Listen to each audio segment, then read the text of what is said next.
Are now back to full-time, face-to-face teaching from today. It means our children should now be back in school every day. Of course, there's a huge amount of teaching time which has been lost. Godwin Khosa is the CEO of the National Education Collaboration Trust. Godwin, good afternoon to you. I'm sure it's been a busy day for you. How much teaching time do we need to make up? I worry that we may never be able to make it up. How much teaching time is it's a good question, but the answer to that is as long as a piece of string. Why? Because schools have gone back to full-time learning at different points. There are those schools that went back in 2020. Immediately, the president lifted the hard lockdown, and there are those that could only go back now. Therefore, with the latter parts of the schools that have gone back, it's a lot of teaching that we have to do to cover what we have lost in the past 2 years. You have people who work with children, you have people who advise teachers as well. What kind of things can we do? I mean, what's the best way? What kind of methods are you using to try and help this?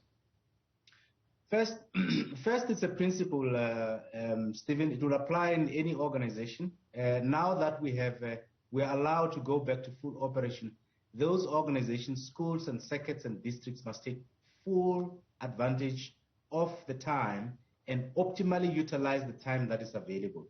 Just a warning, even before COVID, there were schools that actually were not teaching as much as they should be. So there are tendencies to miss the utilization of the teaching time that is substandard in some schools. The advice is that each and every school must actually get down to work and optimally utilize the teaching and learning time that is now made available. There's some evidence that, I mean, in some cases, and inequality is involved in this. There's some children that would have had parents at home. Those parents would have been able to help them. There are many other children that did not have much parental help. And there are many reasons for this. I mean, many parents weren't able to finish school themselves. How important is parental involvement during this kind of moment? So parental involvement is extremely important. However, you're not going to throw away the situation that we've been and has been for many years. You know, socioeconomic classes in households are quite different. We encourage each and every household to support learners as much as they can do. So there's some basic things that any household can do, even if the parents haven't gone to school, just making sure that there's some time that is put aside to reading every day. Just like a soccer player will go to practice every day.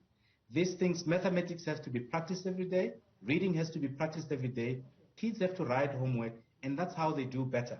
So parents, households, brothers and sisters can actually do that as a minimum to help the kids to get on the track to recover what we've lost in the past 2 years. Do you think parents are actually able to do it? I mean, many parents themselves, many families are just trying to recover from the pandemic. And by recover, I mean trying to get enough income for food. So, I mean, that's a fair comment. But you see, Stephen, it's a matter of attitude. Parents have to be involved in the lives of their children. There's no parent who should actually completely give away that responsibility to bring their kids up. You know, parents have to be involved in the lives of their kids. We all are battling to come back on track, but it's a matter of attitude. It's an attitude that we should have actually turned around even before COVID. We have a lot of work to do within the department, and I'm talking about the resources at schools. You've touched on those already. And I mean, you know, I would scratch my head, but I'm going to end up banging my head against the table if we talk about the fact that so many children still have to use pit latrines so many years into democracy.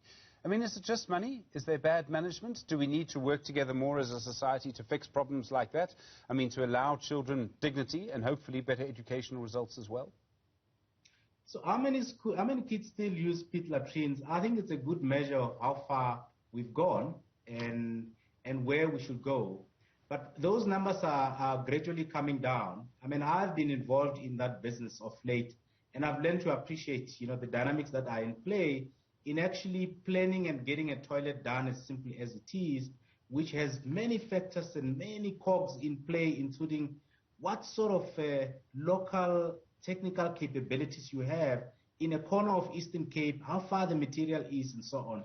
But the data that I've seen, out of the 3,800 schools that the president declared to have pit latrines in 2018, about half of those actually have some completed proper toilets, and maybe a quarter of those to half have pit latrines proper toilets that are being built. So that is actually happening. And in fact, if it does happen, it will be a good thing for the country because pit latrines will be a thing of the past. Godwin, I really do appreciate the time. Thank you very much indeed. Godwin Khosa is the CEO of the National Education Collaboration Trust. Godwin, thank you. While we speak...